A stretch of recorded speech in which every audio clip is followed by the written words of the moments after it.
Hello, everyone. Welcome back to the Captain Logan Show. It is I, Captain Logan, and joining me, as always, is my wonderful chat moderator, producer, and logo creator, DJ Martinez.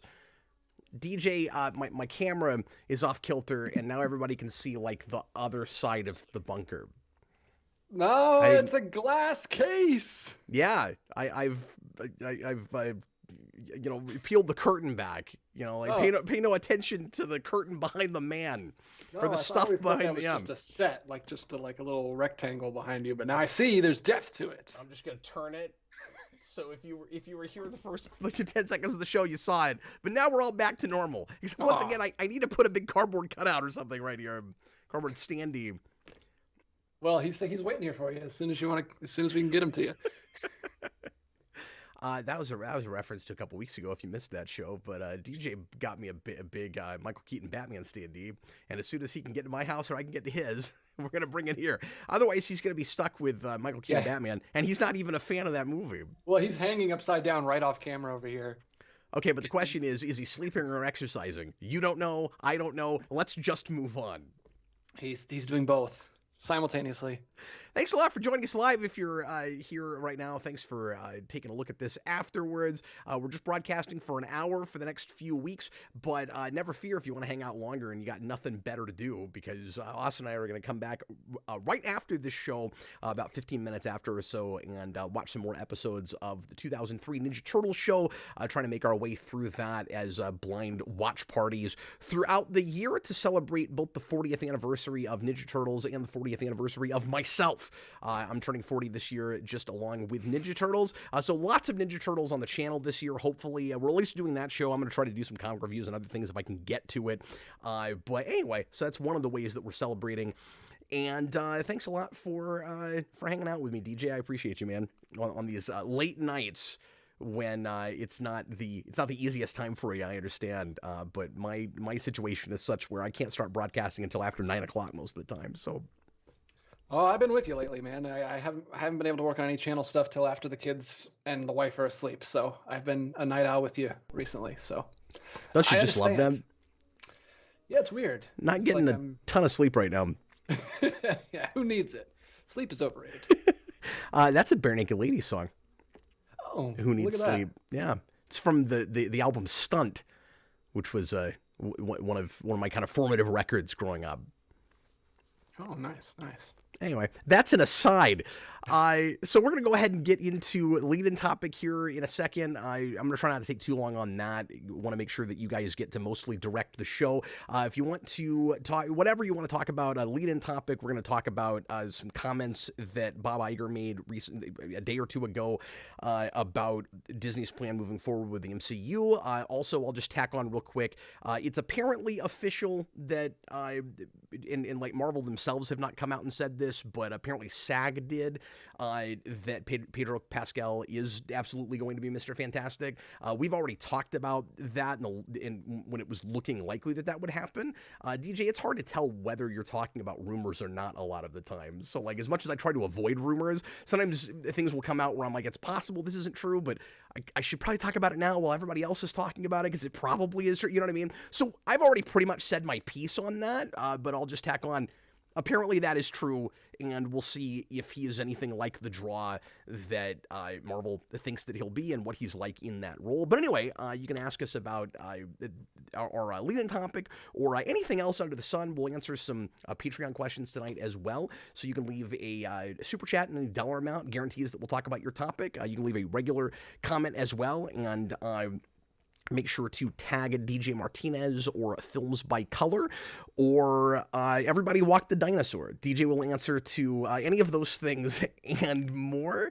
And if you want to make sure that you get a question answered, even if you can't make it to the broadcast, patreon.com/geekvolution, just the $2 tier gets you access to that. I want to say thanks to recent patrons that have joined us in the last few weeks. We've gotten a few, and you guys are great. Really appreciate you. Now for the news. So here is news that is sort of news and sort of not. We'll take a look at these comments. I feel like this is a thing that at least Feige has been sort of saying. But you know how the internet loves the word confirm.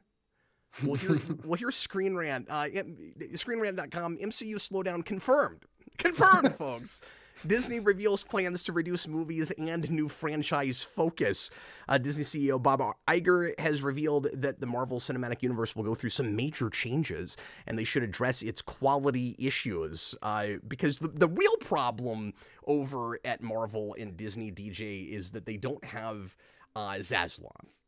Because Zaslav is all about quality, and they've only just recently gotten the memo that it should be about quality and not quantity. Because see, if they were playing their cards right, if they really cared about like story integrity and quality, they would have gotten rid of a lot of things that nobody ended up caring about for tax write-offs. Mm-hmm. That's what they should have done. Zaslav's all about slowing things down, even at the very final stages of a project. Right, yeah. He likes to slow things down when they're finished. To a grinding halt. That man works in bullet time. Which is appropriate because, of course, he works for Warner Brothers and they created The Matrix. But anyway, so here are the bullet points. The summary of this article, in case you're of the TikTok generation and you can't bring yourself to actually read an article. Disney is shifting its focus to sequels and franchises. That's not fair. There's plenty of people of the TikTok generation that probably read things. Anyway, the company plans to reduce the output. Books are doing better than movies these days. The output and volume of movies from Marvel Studios, and the changes should address the biggest issues the MCU has been grappling with. Well, that would be great. I hope that happens. Let's see what he actually has to say from some comments he made during the last earnings call. I'll say this real quick too, DJ. I remember a time not too long ago where I never heard the phrase earnings call or could have told you what those were for and what they were about. Like, that's what we have to report on now.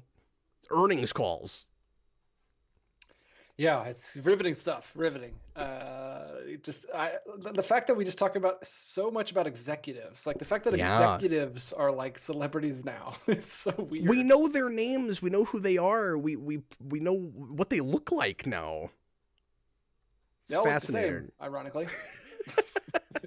Old white guys in suits. They all look the same.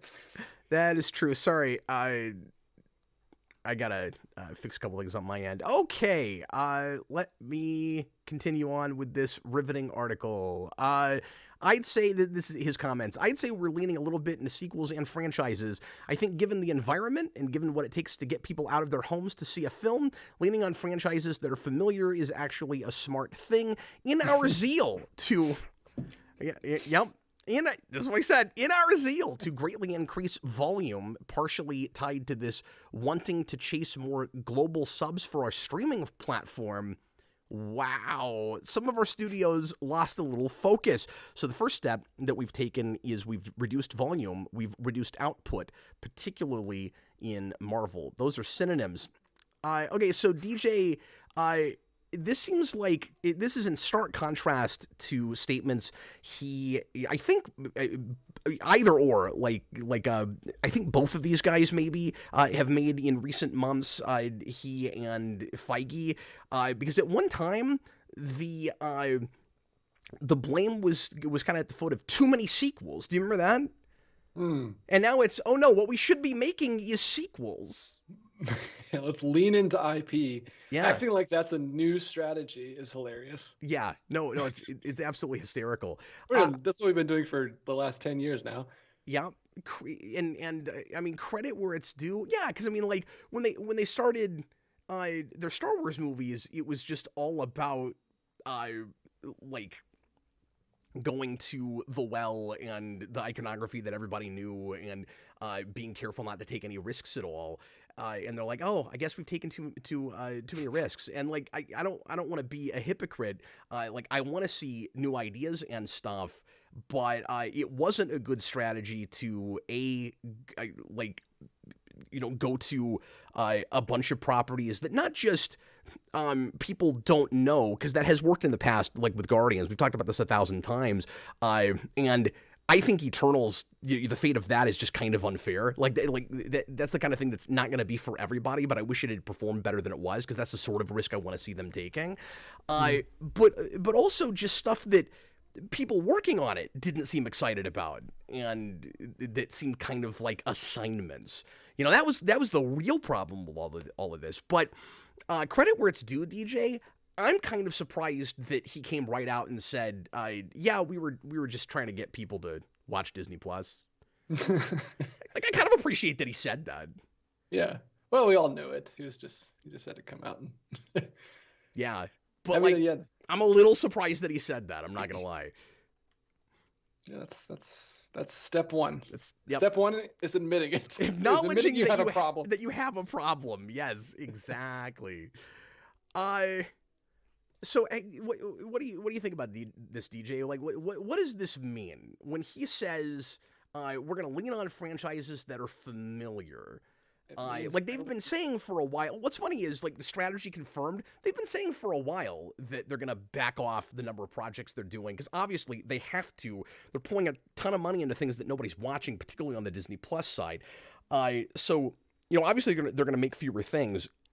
In my mind, it means, A, they're not going to take a lot of risks on new stuff, and that could be good or bad.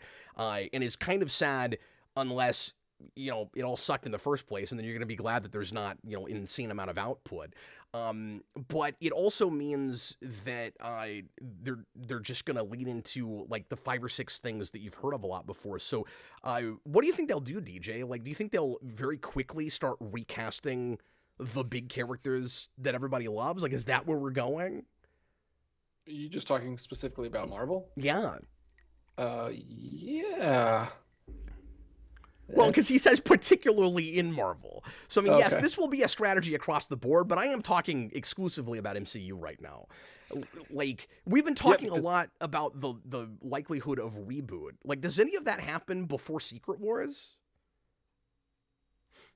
It's tough because I don't know what he considers familiar. Like, would a reboot be familiar, or would that be different characters and he wants to use the exact same characters? Like, I don't know if he considers that familiar or if that's too new for him. I don't know. Oh, that's interesting.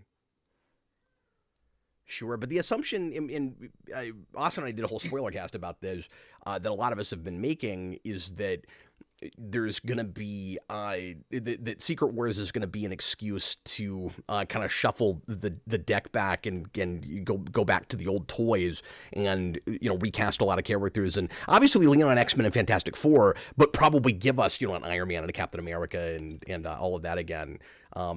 Probably not Black Panther, because they have this weird idea in their heads that you cannot recast that character because Chadwick Boseman died. I'm hoping that there's a chance that even that, you know, finally we get a recast for. No offense to Chadwick Boseman, obviously, but... Well, and we still don't know if they're willing to recast Iron Man and Cap. We have to see. Yeah. Yeah, I don't know, man. The only thing I know is that it's going to make me even more checked out of Disney than I have been the last couple of years. I don't want this at all. I want them to do new stuff. They just announced Moana 2 coming out this year. Yeah. Like, it was a TV show, and now they've just completely changed gears, and they want it to be a movie because they want it to make money, and, like, that's insane. So yeah, and that's coming out in very close proximity to their live-action remake of that? Yes, which is so weird. Which is hilarious. There's going to be like 2 Moana movies in less than a year or something, in less than 2 years. When are we going to get the Moana slate? Yeah, 2027, all Moanas. It's going to be Sony's Spider-Verse with just Moanas. Moana characters? Well, at least it will be in a universe that has Moana in it. So, you know, that's good. The kind of conversations we have to have now. Hey, Madam Web has Spider-Man in it. He just has a different name and a different alias and a different characterization and everything. He just looks like Spider-Man. Hey, look, it's a step in a direction. There's been a lot of talk that they're gonna bring back, you know, through multiverse and stuff, that they're gonna bring back at least one of the big, you know, founding Avengers characters, probably Captain America or Iron Man, and I think that will happen before or in Secret Wars. But I also still think that there's I don't think moving forward from that, you're going to see Robert Downey at the age he is now and doing other kinds of projects he wants to do, coming back and committing to a whole slate of movies again. And same thing with Evans and a lot of those guys. Like, I think that's wishful thinking on the part of people that are, desperate to see those characters return and those actors because they're not liking what we're getting now. I think recasting those characters is inevitable. I'm also, and you and I might differ on this, DJ. I'm also not opposed to it. And I'm with you. Like, with most things, obviously, I wanted to see new things. At the same time, there's that comic side of me, that comic sensibility that's like, well, we've told stories about these characters for like decades and decades in comics. There's still cool stuff to do with them on screen. If you need some kind of a conceit or excuse to be able to do some of the stuff that you didn't do before, especially if it's a little bit smarter, and if we take the right kinds of risks with it, like making Tony Stark an alcoholic, like which Austin keeps complaining about, and he's right about. And I've always said, like, Iron Man 2, there's like a, an inkling of it there, but like, we didn't do Demon in a Bottle. We didn't make it like a driving part of his character, and that's just one example. There's plenty of stuff to do with those characters, and it kind of sucks if you have to full-on reboot, but looking back at it now, and I'm saying this in hindsight and with the quality of a lot of these projects being what it has been, so, if there were characters that I latched onto and big passion projects where directors were allowed to just, do their work and were left well enough alone by the studio, I wouldn't be saying this probably. But in hindsight, it kind of feels like writing those characters out the way they did was the wrong move, and that they maybe should have let characters stay young and just keep recasting them. Yeah, it's tough though, because it's not just an Endgame thing. They didn't just start doing that. Like, it's all the way back to Civil War and Age of Ultron, where they started giving specific years and making it such a realistic universe. I mean, all the way back to Iron Man. Like, you kind of would have had to start it as a whole different thing if you wanted it to be more timeless and open-ended like that. Yeah, I agree with that. I mean, I wouldn't have necessarily wanted them to give us dates like that and then still have the sliding scale of ages, but that's also what comics have done forever. Like, comics give us, in Marvel anyway, give us exact years for things, but there's always that sliding scale of age. Like, there's kind of that question of would audiences accept that in movies? It had never been done before. There's also a whole lot of precedent that they've set with things that they kind of took from comics that had never been done before on screen, like putting characters from different movies together in a team, like putting characters from different franchises together with multiverse. Like, it's maybe a thing that if the movies were good enough, audiences would have accepted, down the line. But yeah, I'm with you. It would have been weird. It's tough to know in a world where, like, there's the day after a movie comes out, there's 50 videos on YouTube with red arrows and circles that are breaking down every single thing that's wrong. Like, it's tough to know how that world would react to people living for 300 years like it's the time of Noah. I don't know. On the other hand, if you did that, those kinds of channels would absolutely love it, because they would have a lot more arrows and circles to make. I want to read this part of this article because it's not a thing that I had exactly thought about before, and it's interesting. Screen Rant seems, or whoever wrote this article, seems very positive about these comments and is hoping, I think, maybe against hope, kind of wishfully, that this is all really good news. And I say that like it could be. It's just like, I don't know, everything with a grain of salt. Like, if they put out a couple of movies that are huge hits again, it's hard to imagine that they don't take the wrong lessons from that and immediately start saturating again. So I don't know. I guess we'll see. But anyway, let me read this part of this article. He says, MCU's Phase 4 was by far its most criticized. Phase 5 has not been the return to form Marvel was hoping for. And then I'll skip down. The MCU's Infinity Saga consisted solely of movies, with 23 films over 11 years. For comparison, after the creation of Disney Plus, Phase 4 was made up of 18 projects over a 2-year span, almost matching Infinity Saga's entire output. Just let that sink in.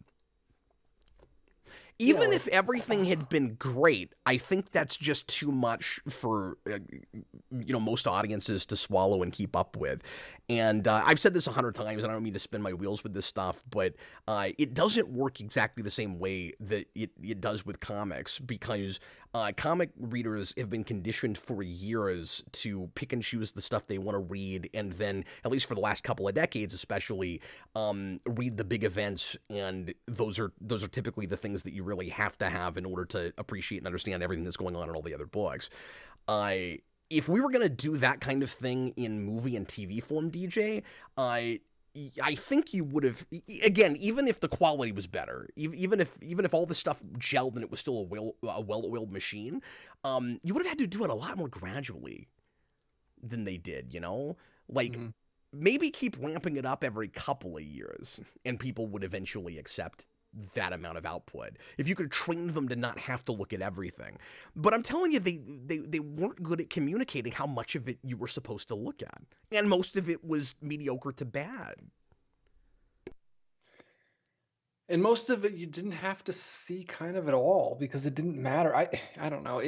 It's impossible. I don't think it would be possible for any company, any writing staff, to get that many things out in 2 years and have the majority of them be good, or half of them be good. Like, you're just rushing too much.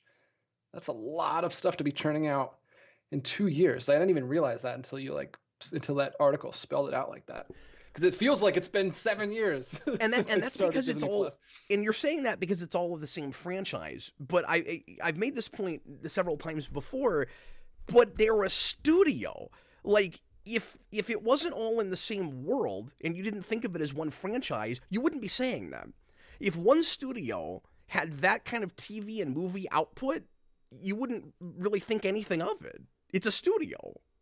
I don't know. Like, Universal, and the only one that even comes close to that is Disney, putting out like 18 full season of television in 2 years. Like, yeah, I mean, okay, it is a lot. It's a lot. But on the other hand, like, how many TV shows that go to broadcast does Fox make a year? Like, I couldn't tell you. Yeah, I have no idea. I don't know. And I'm saying, like, Fox before, Disney. Now it's Disney. Yeah. But I'm just saying, like, network television, I don't know the real number of shows they put out. But I don't know. It's just, we're thinking that because they all have to talk to each other. I'm just saying there's a world where it could work, but I think it's crazy to do it all at once like that. Like, they weren't ready for it. They were making TV shows like movies. They didn't even have showrunners. Well, yeah. Well, in the continuity problem alone is kind of what I'm speaking to. Like, how could you even coordinate that? Like, you're making it at the exact same time. You can't even talk to people. Like I mentioned, comics threw their hand in the air a long time. Their hands up in the air a long time about that. And there's contradictions all over, Marvel and DC in a way we didn't have that even in the early mid '80s. Well, yeah, because there's later 15 than that. different Bat books, and they're not even talking to each other. It's like a perfect analogy of the Disney Plus Marvel shows. Is like, we just don't have time to even get them on the phone. We're making a show. Everyone's busy. Okay, somehow we're 25 minutes into the show. My apologies. I should have looked closer at the clock. Folks, feel free to start throwing questions in. DJ, would you go to Patreon real quick? Sure. And maybe do one or two of those, and then we can get back to this topic if anybody wants to talk about it. Yes. Let me pull up that because I'm using my phone. Oh, sorry. There's the one more camera. point that we really should make about that, which is just they are, he said lesser output, and Austin mentioned this to me this morning. He was like, it's funny that he says that, but then they have 4 movies coming out in 25. And I think it is important to note that they've only got 1 movie coming out this year, so they are kind of playing catch up. Like, at least 2 of the movies that are coming out in 25 should have come out this year. So I see that as a mulligan unless 26 also has 4 movies in it, and it'll be interesting to see how many TV shows they have in that continuity. I mean, I'm not going to count things. I mean, there's still this weird talk about how X-Men 97 is supposed to somehow be connected to MCU, and I'm nervous about that, and I hope it's not. But anyway, like, things like that, and like the Spider-Man cartoon, I don't want to put kind of in its own drawer. But anyway, I guess we'll see. I just hope they're smart about how they introduce FF and X-Men, and that this doesn't mean that they play everything else way, way too safe. Because my worry is that it's just going to be a Frankenstein monster, and that they're going to keep putting out things that they think look like movies from the first 3 phases that just look like pale imitations of what they used to make. Yeah, it's so weird. I don't know what they do. Do they just completely drop everything that they were building, like Shang-Chi, Miss Marvel, Young Hawkeye, like all those guys? Are they just going to drop them? Like, is Phase 4 going to be a mulligan? Yeah, or are they going to put them all in the next Avengers movie and then kind of ride them off into the sunset from there? It's just, there's like a Young Avengers, like a side story, and then they just retire and they go home. Well, my worry is that with that too is that Secret Avengers is going to play like a second Endgame, even though we'll have only had one Avengers movie in these phases before that. So they'll do Kang Dynasty or whatever that ends up being called, if it isn't that. Apparently Kang is still supposed to be around and part of this whole thing. And I keep saying that they won't make that next Avengers movie all about him like they were going to. I still think that title will change, but I guess we'll see. But anyway, it would just be really weird if you had that movie and then Secret Wars is like Endgame again. And then, because if we soft reboot after that, it will feel like Endgame, right? Where we have to have closure for all these characters that a lot of people don't really care about anyway. It'll be really awkward. You know what they won't be doing with that movie, no matter what happens? They won't be filming audiences' gasped reactions and then putting them in their commercials. Yeah, you know what? Are they going to have Spider-Man leading the Young Avengers? Is that what they're going to do? Is that going to be his next step? This whole thing is so weird and awkward. It's hard to say because they're also soft rebooting him. That's true. And the studios are in chaos between Sony and Marvel, who we haven't really talked about this too much on the show yet. We could have made this a lead-in topic where each of them... I should have made this a lead-in topic. More people probably would have wanted me to talk about this. Or did we talk about this? Where each of them wants a different thing? Where so I can't even keep track of what we've discussed yet, or anymore. There's so much of this stuff going on, rumor mill and stuff. Where Sony wants more Spider-Verse. Basically, they want to bring back the other movie Spider-Mans again for Spider-Man 4, and Marvel wants a more understated, grounded thing. And they're like at loggerheads right now with that. And you're asking if Spider-Man is going to be the leader of an Avengers team while they don't even know what the soft reboot looks like. What is happening? Yeah, if it wasn't, when you guys did that amazing or great things that ruined everything video, Spider-Verse had to be in there. If it might not have been because it was Austin, and I know we can't watch those movies, but that is like such a good movie, and it ruined Spider-Man. Yeah. And that's everything just all has Spider-Man. to be about that now. It's like, God. Although in Spider-Verse's defense, well, and then because of that, like that's all Sony wants to do. Yeah. Like, yeah, you're absolutely right. But in defense of those movies, we were already in a place where I can't even just say comic fans. I think kids too, because of cartoon shows and stuff. We were already in a place where the public at large was beginning to look at Spider-Man as like a multiverse thing first.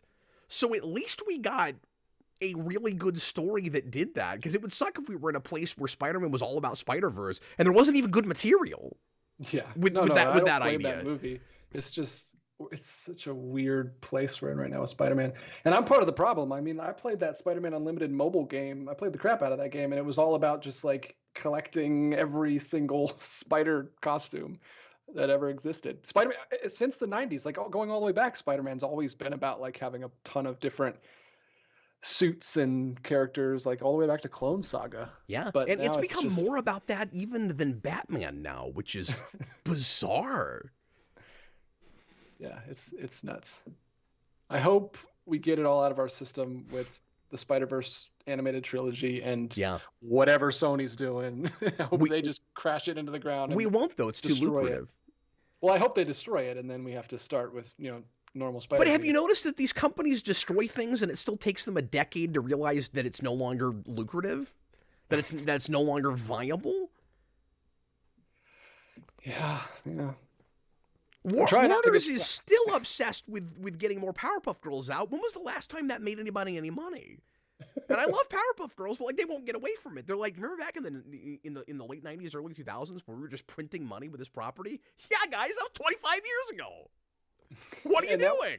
And that was more of like a Hello Kitty type thing, where it just took off like as like a fashion statement. Before we had meme, like a pre-meme Batman and meme. Punisher for girls. Like I want to know, I would love to see the stats on how many people bought Powerpuff merch that had never seen an episode of that show. Oh yeah, for sure, huge. More than I'd say the majority. It was at least a 50-50 split. Yeah. Because there were also certainly a lot of girls that were into that. And I don't mean to make this too much of a gender thing, except it was all kind of prissy pop stuff that a lot of guys weren't buying. And that, looked like what people thought that show was, but that show wasn't. It was kind of everything Craig McCracken didn't want it to be. And that's what it turned into. But yeah, like, you can't bring that back into fashion the same way. It was like a, lightning in the bottle kind of thing. We've gone off on a tangent now, but I'm just saying that it's kind of like fashion that. Advice, Cap and DJ. Although 90s is back, so who knows?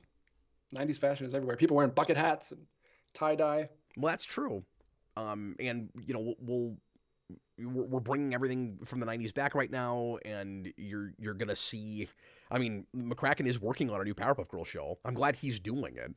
And we'll see if that's any good, and you might get some merch from that. But it's going to be everybody that bought it before buying it again. For their kids. Yeah. That won't care. Yeah. Something's going to resurgence. When you force your kids into stuff, that's what they don't end up liking it. Let them discover their own things. I mean, I'm guilty of that too. I want to know how many... Yeah, and like that's I don't know. That's a slippery slope. It's a difficult, or that's not even the way to put it. That's a difficult tightrope to walk because of course, there will be things that you love that your kids will love too, and that they will thank you profusely as adults for introducing them to. And then there will be that other stuff that they just don't care about that will feel outdated to them of another time, and they won't know why you try to get them into it. And I don't think as adults we can always tell which things make sense to do that with and which things don't, like they're going to latch on to what they're going to latch on to. Yeah, I'm not saying don't try to get your kids into stuff. I'm just saying there's a line that you can cross where you can be too, don't be like a Disney adult. Yeah. If you know what those kind of people are. I don't know. Just don't go overboard. Like, introduce it to them. I think it is, like you said, it's a tightrope you have to walk. Yeah, if it becomes a big thing for them, like then you can support it. You can keep stoking that fire to some degree. But don't be crazy. Don't overdo it. Don't like keep trying to make them, fans of things that they're just not latching onto. Yeah. Like your kids might really love retro video games, like Jason, and then they might not latch onto that at all. That might not be their thing. I want to know how many little kids actually care about Ninja Turtles right now. Because that's why you have to have as many kids as possible. That's Cap's philosophy. Just have as many so you can cast the stones and see where they fall. Exactly. It's like comedy. I go for a percentage. Yeah, you just throw it out there. I throw out a lot of terrible jokes. 17% will land, but some of them will land really, really well. And that's what you do with kids, I figure if only one of them turns out to be a criminal, I did okay. Think about it. If you have two kids and one of them is a criminal, that is 50% of your children that are breaking the law. That's not a good batting average. But 1 out of 6 is nothing. 1 out of 6? Yeah. That's still a B, I think. I can't do math. Oh, don't get me on percentages. I have no idea. Ratios and percentages like the worst. I could do algebra. I could do like geometry, but for some reason... actual practical consumer math was nothing I could ever do. Well, that's the reason that we have an even number of children now. Oh yeah, it makes it easier. Writer says don't go overboard like giving your kids Batman names. Yeah, that's crazy talk. Don't do that. Or fictional serial killer names. That's a percentage. Half my children have names that are the same as major popular fictional serial killers, and then 2 out of 6 of my children have Batman names, and then one of them has a name that we didn't get from anywhere. We just liked it. We don't make any sense at all. We got 25 minutes. We haven't answered a question. Guys, give us some questions. This is a Q&A show. What are we doing? It is a Q&A show. We want you guys to take over. Please take the reins from me. We just got a super chat from Nicholas Robinson. He's getting us back on track. I'm going to have you read it right now because we never respond immediately in the moment like this. We got our fingers on the pulse. We're going to do this right now, and then we'll go to Patreon. Go right ahead, sir. I've got the gong at the ready. I just love that he felt he needed to wave money in our face to get our attention back on questions. He's like, hey, guys, shut up. That was really nice of him. He says, and I don't have the actual question. It's a reference to a question. Yes, you do. I sent it to you. Okay, gotcha. He says, can you please answer my question in the comment section of your episode post? At least I'm pretty sure that's what he's talking about. Yeah, I've got a comment here from your post that you did for the show. That's what he's talking about. And he says, you've acknowledged that B5 is the best sci-fi space opera series you've seen. That's Babylon 5. And DS9 is the best. That's Deep Space Nine. And SG1 is... That's Stargate SG1.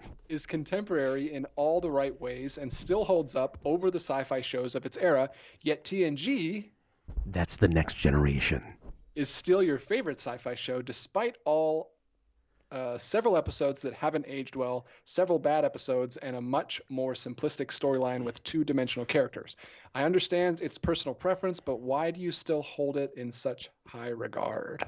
Yeah, and I wanted to acknowledge that, I wanted to answer that anyway. So thanks a lot for the super chat, but we were going to try to tackle that tonight. Okay, so I'll break down some of the stuff you threw out because there's a couple of kind of assumptions in the or kind of like premises that I don't even entirely agree with in that whole thing. So but let me back off and begin with like he says, some of it's personal preference. The big thing, or I guess the big 1-2 punch with TNG is it's the main reason I'm a science fiction fan in the first place. And B, like your first love's always your first love, regardless of how you might like reappraise it and feel about it, about things with it later on. You know what I mean? Like it's like Batman '89. Like I've talked about that ad nauseum on the channel, and the more I talk about it, the more critical I get of it. I still love it to the same degree that I did as a kid, and all the way to the point of when I finally read Sam Hamm's first draft script, and it's actually a pretty good story, and it's actually about something, and that movie really isn't, it still didn't ruin it for me. And like that's the litmus test.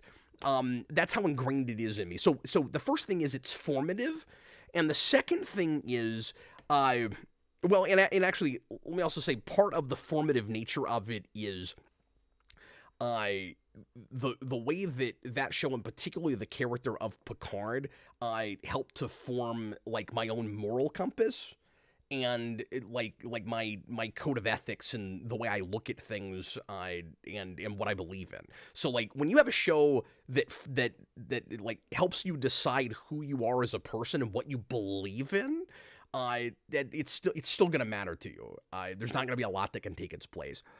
And then the second thing is, it is the part of that world that I most would like want to live in. Like I feel very comfortable still like watching that show and living in that universe. I like on a superficial level, I just like the aesthetic, I like the iconography, I like the atmosphere and the ambiance of that ship, that crew, that universe, and it's really formative again for the rest of the 24th century, which is more my Star Trek even than TOS, and I love TOS, but it's growing up it was really about that era of Star Trek for me. So here's the parts of that premise that I don't fully buy into. More simplistic story. Yeah, except it's an anthology show, so there are some complex individual stories certainly in that show. It's a well, I said it's an episodic show. You have to look at it more like an anthology thing. So the best writing overall and the best character development throughout a series is certainly Deep Space Nine. TNG was not allowed to do that, and I don't need every show to do that. What was wonderful about the original series was that you had this great character dynamic between Kirk, Spock, and McCoy, and those characters, by and large, never changed, but it didn't make them two-dimensional. It didn't make them simplistic. And I feel the same way about a lot of the cast with TNG. Data is a wonderfully complex and nuanced character. He's just not allowed to change and grow in the same way that Sisko or Garrick or any of the characters in Deep Space Nine did, because they're not telling an overarching story that way. So it's just a different way of telling stories. You've got toys in a box, and every time you write a script, you have to tell a new story with the same characters, which is different from by and large what Deep Space Nine was doing, although it has a number of great episodes as well. So that's the reason that it is still my favorite. There are certainly shows that surpass it as far as sophisticated sci-fi storytelling and thought-provoking narrative. At the same time, my favorite Star Trek episodes are still TNG episodes. And I think some of the best like standalone and rewatchable episodes are in that show. Wow, did you plan that? That was very well answered. I mean, I did see the question ahead of time, but I didn't think about it real hard. But wow, that's great. Thanks, man. Yeah, no, it's crazy. Like, it's so much of that is so foundational to how, like, you growing up at a formative age, that it makes sense that you like that the most, because that's why you like that in the first place. That's why you like this. Like, it can be impossible to even separate that. Like, sense of humor and sensibilities and all that stuff is so ingrained in you from what you watch growing up that it's comfort food, right? Like, here's the analogy I'll use. I'll do the rewind level food analogy with this, okay? It is like if you were a kid and you grew up eating hot apple pies from McDonald's. Yeah. You are going to have apple pie that is way better than that later in your life, because you'll have pie that is actually pie. Mm-hmm. But it's not the same. It's not going to be the same thing. It's not going to make you like now dislike or detest the thing that you grew up with. It's just different. You'll always have the separation, and you'll always go back to it for comfort. And that's kind of the thing with TNG. So when you say like episodes that don't age real well, there's a lot of womanizing and stuff in TOS, but it doesn't make me hate TOS. I acknowledge that it was a product of a different time. Yeah, that's a great analogy. You and your food analogies.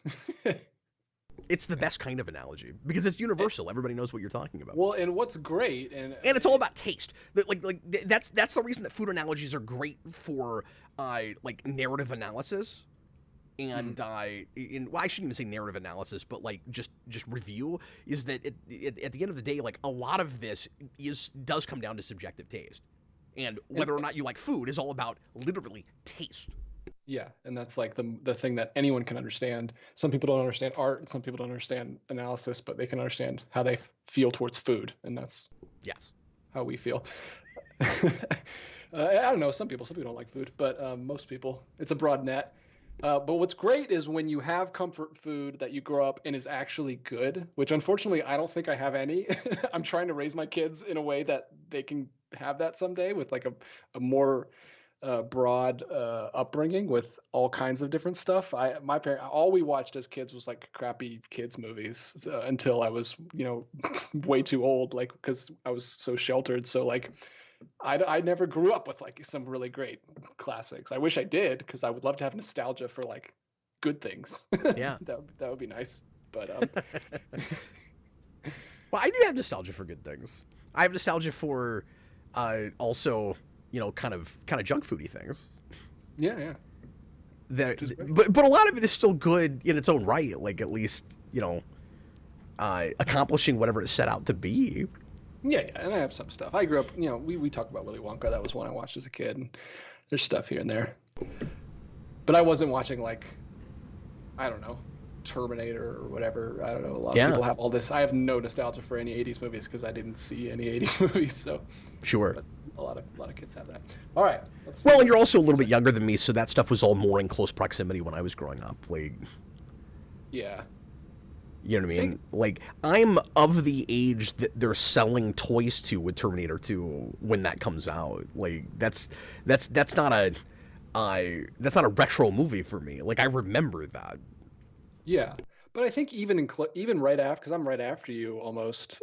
Yeah. I think even a lot of people that are my age are super into that because their dads were into it at the time, and I was just, they weren't showing me R-rated movies or anything at that time, so was completely missed me. But let's see what people are saying. Well, that's okay. I mean, it's not like you didn't watch anything cool. No, of course. I saw Dragonheart. All right. Dragonheart's not a terrible movie. No, it's great. It's got a Lupin in it from Harry Potter. Oh yeah, yeah, and it's got. I mean, yeah, you don't get any better than Sean Connery as a dragon. Like, yeah, stellar stuff. Which I recently just watched Conan for the first time. I still have never seen that. Oh really? I've got it back here, but I've never watched it. Arrow just released a big, huge 4K box set, and I picked it up. It's like both movies. I haven't seen the second one yet, but I watched the first one this weekend. I had some friends over, and we watched it, and it was really fun. It's a watch with other people movie. I don't know if I would have enjoyed it as much by myself, but it was definitely a lot of fun with other guys. I just thought it was boring when I was a kid, so I just never bothered with it. You might be bored, because I know you don't like medieval times, that kind of sword and sorcery stuff, and it's a lot of just walking. It's just basically a super thin revenge plot. I should finally see that, though. I've considered, because that's one of those things that feels like it's borderline for whether it should count on Rewind, because Conan's not really a superhero, or Conan O'Brien. Conan's not really a superhero, but then he's got, a lot of comic ties and stuff, and like shows up in superhero universes, particularly Marvel, so it would not be crazy outside of the realm of possibility for us to cover that there. I thought about doing a unit with the Rewind commentaries on like tangential superhero, or like how do I put it? Like movies that are not technically superhero movies but are basically in that formula. And I don't know if that would count. That's almost more like proto or something. But like I've thought about doing stuff like the Robert Downey Sherlock Holmes, because that is basically a superhero movie. Like it isn't, but it absolutely is a superhero movie. Yeah. The way it's made. But yeah, I don't know. Conan's basically just a revenge, but the villain it's got such a memorable, like, imposing villain that he kind of feels like a supervillain. We got 10 minutes, sir. Let's do a Patreon question and then see if anybody else in the live comments wants to ask us stuff. All right, sounds good. Chewbacca's Lover. If they never rebooted, this is from Patreon, if they never rebooted the original Batman film series, what villains do you think that they would have used next? Would they have started using Z-list villains at some point, or would they just start making up their own villains? That's a great question. I don't know that anybody's ever asked me that. I like that a lot.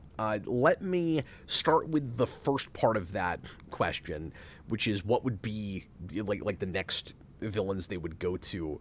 We know it was going to be next, like right away. Yeah, we know if they had made Batman Triumphant or whatever that had been called, it would have been Scarecrow and Harley Quinn. Or I think like it goes back and forth. I think Harley Quinn was in there, and then maybe was there also talk of Ra's al Ghul, and then they just kind of pivoted that to the reboot. I can't remember. Maybe anymore. I don't know. It's all running together. That's where I'm at with it. Yeah. But that name has to be changed before it comes out, right? There's no way that comes out as Batman Triumphant. I mean, who knows? Like, they were getting to a really sappy place. Batman Forever is already a pretty sappy title. That's true.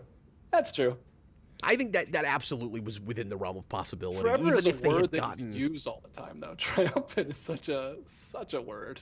I don't know. And also, you're spoiling the ending. Like, well, he's not going to lose now.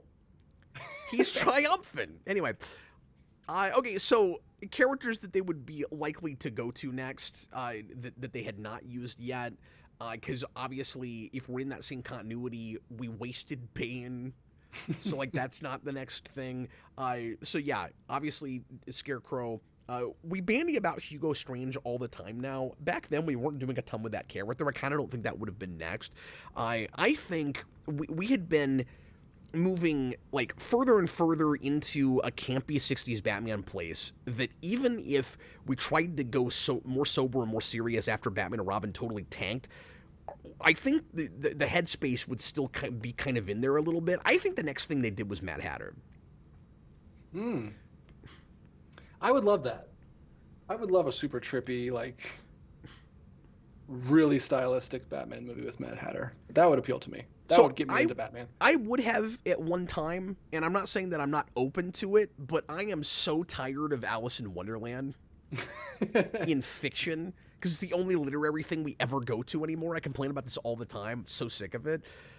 Brandon and I on Patreon were doing more Discovery the other day, and Michael Burnham, in I think the 3rd episode, she's crawling through Jeffrey's tubes, and she's quoting from Alice in Wonderland, and I'm like, of course. Like, the only Star Trek has always gone to literary references. The first big literary thing they do in that show has to be Alice in Wonderland. It's the only damn thing anybody's read in Hollywood anymore. Stop it. Yeah, and I've soured real hard on Mad Hatter because of that, and because of the Alice thing with Batwoman too.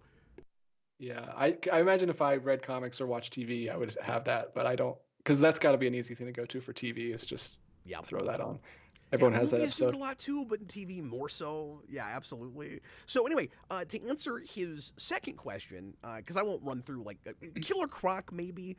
But I won't run through a litany he'd be a good henchman. Of other villains. Well, and he could even be, like, if we kept doing the 2 villains a movie thing, I think we would do the Sandman thing and tout him up as a big villain, even if it was lame and didn't work. But Killer Croc has had, decent stories in comics where he is kind of the main guy. And he's attempted to be a mob boss and failed at it. So you could do that story. Yeah, I wasn't not trusting him as a character, but they also had Bane and they used him as a henchman. So I feel like in their mind, big guy equals henchman. Okay, that's an excellent point. But they also could have been like, ooh, scary monster. Like, let's. And we'd be into the 2000s at this point. Because if Triumphant was like 99. Yeah. And then we're in 2001, 2002 for this next one. So now you're getting into a heavy CG place. Mm-hmm. Like right after the prequels, what would the Batman movies look like in 2003 if there had been one? 2002. They look like Harry Potter and Lord of the Rings. Yeah, well, I don't know if they look like Lord of the Rings because they threw a lot of money at that. I don't know. I guess it would be around the same price if they kept getting better and better. Yeah. If Batman and Robin was just a bump in the road. Yeah. And the next movie was really popular. Yeah. Anyway, to his second part of that question, would they have just gone to Z-list villains? I think if they had made enough movies, they would start going back and recycling villains they didn't kill off. You would finally see Catwoman come back, and you'd see Riddler come back, et cetera, because we were starting to get into this formula, and we did it 3 times. So it is a pattern where you have 2 villains, you kill one, you keep the other one alive at the end, and eventually they'd go, well, we've got all these other villains that nobody's ever heard of, but they'll come back to the theater to see Jim Carrey play the Riddler again. That's what they would have done. Yeah, Jim Carrey meets Michelle Pfeiffer in an alley and says, "You hate the Bat. I hate the Bat." I am the Bat. Kill me. It'd be great if you did a sequel to Batman Forever where Jim Carrey's Riddler is still so insane he thinks he's Batman. Yeah, the whole time. Yeah, the whole time. Wouldn't it have been crazy to see if the Batman franchise had kept going long enough for Spider-Man and X-Men to come out and they react to the Marvel, like, because we didn't have that because they died, they killed it, and it came back with Nolan. What if Batman lasted longer as a franchise than X-Men did? What if X-Men kept going and went as long as it did, but Batman was still there all along? It's kind of crazy because in my mind, and in the world we live in now, it's kind of crazy that they ever killed Batman. But it was just different back then. Like now, it's Batman. Like Batman always is. It's Batman. But back then, people didn't care about Batman in movies. It's so hard for me to even put myself in that world because I grew up in this world. Right, yeah.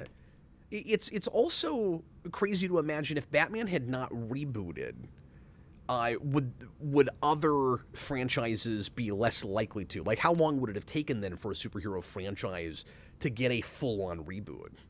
Because what Batman... it works so well with Batman, yeah. Well, yeah, because what Batman did when there was a misstep is it just went, we'll kind of soft reboot, and nobody even called it that back then. We weren't thinking about it that way. Like, Batman Forever hardly feels like it's in the same universe as the movies before, but they just did kind of the James Bond thing, where, like, it's all that franchise. There was no thinking of multiple franchises of that character. So, like, what would it have taken? Like, would Spider-Man have rebooted when it rebooted?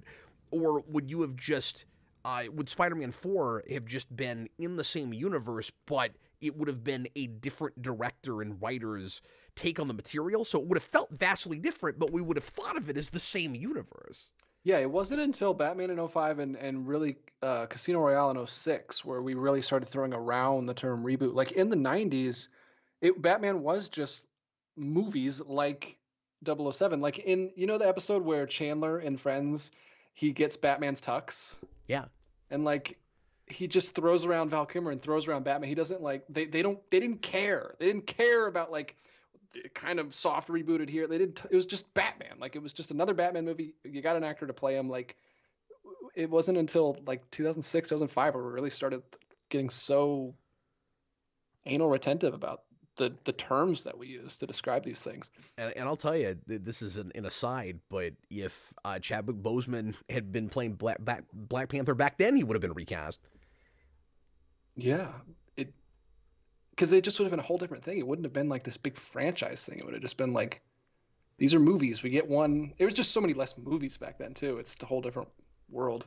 And I mean, they were moving more in that direction because they rushed Batman and Robin crazy fast. It was like, this was really popular again, so we've got to get on the button because who knows how much longer it will be. That was the other thing is now we make a movie hoping that it will be a franchise that lasts 20 years, and or forever, and Batman Forever. And then back then, it was who knows how long people will care about this, so we've got to milk it for all it's worth right now. I think the mentality has shifted. Yeah, and we'll see if it kind of shifts back after what's happened with the MCU. That's the biggest. I hope we get over this hump because one of the biggest problems with franchises now is we build them to be franchises and we forget to make a movie. Yeah, and then we fumble right out the gate. It's like if you had just made a movie. It could have happened. And I'm happy to have both, but it's got to be a movie first. Yeah, have the plan. I mean, like you just said recently on your talk of Matthew Vaughn's Superman plan. Like, have the plan, sure, write the plan, but don't film the plan. Film a movie, and then get to the next part of your plan if it works. Don't put out a Dark Universe like hype trailer before the first one comes out, and it's a horrible Tom Cruise bomb. Yeah, and importantly, there's a difference between a shared universe and a story told over multiple films. Yeah. Which is what Star Wars is, which is what Lord of the Rings is, et cetera, et cetera. Like, there's nothing wrong with going, it takes several movies to tell this story, so... if you have the money and ambition and the clout, like you can certainly make movies like that, whether you film all at once like Lord of the Rings or you take your time and you do one after the next. But the point you're making, because not everybody necessarily saw that video, the point he's making is you don't want to have your big like the Vaughn thing would have been a 7-movie Superman franchise, and Austin and I were suggesting that you could do a whole DC universe around that, where you could do movies in any era. You have your 7-movie plan, and then everything in the middle of that, you hope for the best, but you have to make those individual projects. Yeah, I don't know. I mean, the pendulum might swing back. We might be in for some really good stories. In blockbusters. I'm not saying there's not good stories. There's great movies. I just watched El Conde that came out last year, which is a black and white vampire movie that was really cool. But I'm just saying, I know a lot of people miss blockbusters that they were really digging. Yeah, and I'm somewhere in the middle where, like, I'm kind of burnt out on the blockbuster thing just because they got so formulaic and about nothing for so long. Like I got tired of the pretension of like really serious blockbusters where they had to feel like where they felt the people like be all end all. This is the literature of our time. This is like the you know, the touchstone, like really important, you know, kind of literary stories of our time. Meanwhile, the main reason people are going to see them is to watch stuff blow up. Yeah. You know, and then the pendulum swung the other way, to use your phrase, and they stopped kind of being about anything, but there was still to some of them sort of this pretentiousness, and I want to go back to like a happy medium where these things can like understand and appreciate what they are and just be what they are. So if they want to be a live action cartoon, sure, cool, but you know, like own that and be creative about it. And don't just show me the same stuff that I've seen 100,000 times and shoot everything on a green screen. For the love of God. Anyway, I think we've got one more super chat. We're past an hour, so we got to finish up here. James Egan, $7.99. Are you going to review Hickman's Ultimate Spider-Man? It's my first comic I am reading month to month. The first issue is really good. The short answer is I want to, and I'm having a really hard time prioritizing comics right now, just with the kind of family schedule I've got. So I am streaming quite a bit right now, but you'll notice I'm not preparing for much. I don't have a lot of time where I'm not being distracted by kids and stuff, like outside of movies I'm watching for review. So the short answer is I want to, I hope to eventually. I did read that first issue. I'm not going to spoil anything or talk about it right now. It's damn good. Wow. It's, yeah, I'm very excited about that whole thing. That's awesome. And there's talk right now that DC, see, this is what I've been wanting for a long time, because we're seeing that a lot of the best stories being told in mainstream comics right now are out of continuity things, or kind of starting their own continuities, and you can't have too many of them if they're good. People will just latch onto the ones they want to read and go from there. So, like, you know, over at Ninja Turtles, you can have Last Ronin, but you don't have to reboot IDW. And I'm very happy, by the way, that they're not doing that, bringing Jason Aaron on. DC, apparently, there's a rumor, if not a full-on confirmed report. I'm not paying a lot of attention to the comic scene right now, DJ, but apparently they're going to do their own Ultimate. Oh, weird. Which is great. Yeah. Potentially. It's the ultimate cut in comics. We're going to get... No, not ultimate cut. Zack Snyder's... It's just a different... It's Snyderverse in comics. It's just a new universe. It's a reinvention. Honestly, I think that will happen at some point.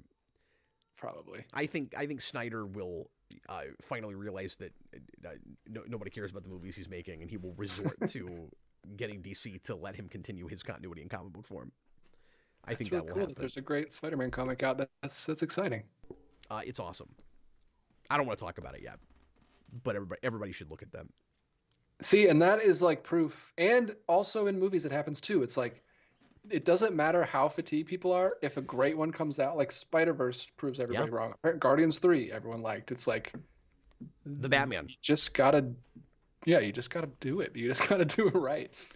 Yeah, and it's gotta be easy to penetrate, right? Like that first issue of the new Ultimate universe, like it being Hickman, I was a little bit concerned that it would be kind of hard to wrap your brain around and would look really cryptic, and you'd have to read 3 or 4 issues before you had any idea what you were looking at, or that it would just look like too big of a commitment. It's the antithesis to his X-Men in that way, and I love what I've read of his X-Men. And it's also, I'm not saying that it's not ambitious, because it's extremely ambitious. But if you are, you know, familiar with like classic Spider-Man at all, you'll love the reinvention. It's just well, and I can't even say reinvent. See, I don't want to talk too much about it. Now, how many universes? I don't want to talk too much in about the first issue. Say again. How many universes does he jump through in the first issue? I just don't want to talk about it. Yeah, I don't want to spoil it for anybody. I mean, the answer is none. Hallelujah. But but I can't say that there's not like a component of reality bending in it. Like there is a thing there. I'm trying not to spoil anything.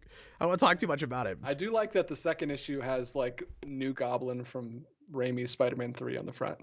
Is it really? That's what the green. I've only read the first issue. It looks like the Raimi's Goblin suit on the second one. It's kind of like green armor. But he does have a purple, like, pointy head thing. The only thing I'll spoil is it is an adult, married, middle-aged Spider-Man, which is all I've wanted for an ongoing for years and years. I was going to say, the first cover, he looks older. Yeah, and it's lovely. It's just wonderful. But that status quo is super fresh and a thing I've never seen before. And there's a lot of, oh yeah, how have we not ever done that? In that book, but like it's back to basics and totally new all at the same time. It's great, and it's not like the original Ultimate Universe where this is the other thing I was excited about with it, is that it's shuffling the toys in the box before it's totally reinventing everything. So it's not going back, it's not retelling of stories like Ultimate was, at least to some degree. But it is a beginning point. Yeah, like it's a world that doesn't have superheroes in it, but it's not the same thing as Ultimate. So yeah. Interesting. Well, you got me excited. My only fear is that it'll get super popular like Last Ronin, and then Sony will immediately put it in their crappy Sonyverse like villain movies. No, I hope what happens with that is what happened with Last Ronin, where instead of getting a movie, it's a video game. That would be fantastic. I'm totally fine with that. If the first thing they do with that is adapt it to a video game, absolutely. That would be fun. Well, it'll pull it into the new Spider-Man games. He's already an adult. They'll do a time jump. Oh. Is the second one good? I heard like hype about that for like months, and then I heard no one talk about it after it came out. I've not played it. I don't know when I'm going to play it. I can't get excited about it, and and I'm not going to buy a system for it. I've said that. But I've heard gameplay is really fun, but story is massively lacking. And even people that, because the first story was divisive, and even people that loved that seem to not be real on board with what they did with the sequel. But I have been very careful to avoid spoilers for when I eventually actually play that. I haven't had to avoid spoilers. I haven't heard anyone talking about it. I don't know. Maybe I'm just under a rock. No, I'm with you. I haven't heard as much about it as I thought I would, but like there's a couple of people in our audience that played it that I've seen talk about it here or there, and I've had to kind of avoid that. But you're right. Like, certainly not the hype that the first game had, where you couldn't get away from it for weeks. Yeah. Well, it is 10 after. We're 10 minutes past an hour, so we better get going. I'm going to come right back in a few minutes with Austin, and we're going to do part 4 of our Ninja Turtles 2003 watch through. We'll watch probably 3 episodes tonight, so come back for that if you're so inclined. We've been having a blast with that. It's a lot of fun. It's just a relaxed, laid-back watch party. I've seen some of this stuff before, and Austin has never seen it, so it's very reaction-y. Come hang out with us. And DJ, thanks for doing the show, man. Of course, you got it. It was a fun one tonight. And also, yeah, it was a great show. We had a wonderful time. I feel like we got a decent amount of stuff done, because I was worried, like, you know, we spent half an hour on the lead-in topic when I said we're gonna go kind of quick. I should never say that. But I don't know. We managed to talk about a decent number of things. Yeah, I enjoyed it. Hopefully you guys did too. At least within the like 4 questions we answered. We've covered a lot of ground on those 4 questions, though. Some good tangents in Covered there. the gamut. I also wanted to call out the title card that you made for the 15th anniversary. I saw it seconds before I put it in the. I finished it seconds. Just finished it today. Yeah. And I was not expecting that today, and I was stoked to see it. It looks wonderful. Good job getting the purple brick wall in there. I wasn't expecting that. That's awesome. Yeah, I had some time before the show tonight, and I was like, I'm gonna sit down and knock this out. Hopefully, I can get it done right before the show. And it was like, I sent it to you like 10 minutes before the show started. I was like, oh, I got this done. But yeah, it was fun. It looks great. It doesn't look rushed at all. Well done. But I know you, and I know what's gonna happen. tomorrow I want to tweak it. you're going to send me another one, and I'm not going to be able to tell the difference at all, but you'll be happy. You'll be like, because it'll drive you crazy every time you see it, and it'll be at the beginning of every video this year, so people will see it constantly. And you're going to go, oh no, there's this one blemish that nobody but me will ever notice. I better fix it. I hate everything I make a month later, so I want to change everything. I just changed my intro on my own channel in my last video because I've only had it for a year and I've already changed it. I used to be like that where I had to change things. I don't know why. I felt almost, I don't want to say like unprofessional or whatever, but it just felt like things were like, old, and people would be like, why are you still using the same logos? And then you gave me like the perfect, most universal, ubiquitous kind of material, and I don't know that I'll ever change the Geekvolution logo or even the title card, like the moving title card. I'm gonna use this 15th anniversary thing temporarily, but I don't know that I'll ever ask you to make a revision or anything with that stuff, because it's just kind of perfect. I don't know what we do. Well, thanks. I appreciate that. I hope so, because it's on your body forever, so you can't tweak it. Well, that's true. Like the actual logo, but I could put like a colored outline on it or something. That would be a very Captain Logan thing to do. Put a little purple stroke on it. I'm sure Elmo would be happy to do it. He would, but I'm not going to do that. Anyway, you guys are great. Really appreciate you. See some of you guys hopefully in a few minutes, and everybody else we'll see you again next week, Thursday night again, 9:00 Central. I know it's late. We'll try to get back to an earlier time as soon as I'm able. Also, a quick plug for tomorrow night's show. We're gonna do a commentary on the third Pirates of the Caribbean movie. Finally, it's been a long time since we dealt with 2, and I'm very rusty and don't remember those movies super well. But Austin will get us through it. I've been watching back through 3, and by I've been watching it, I mean that is a 3-hour movie, and I don't have time to watch it all in one sitting, so I'm 2/3 of the way through it. I'll finish it before tomorrow, and then we'll do a watch party. Hey, the last hour is just one big battle scene, so you got to watch that. Oh yeah, that's right.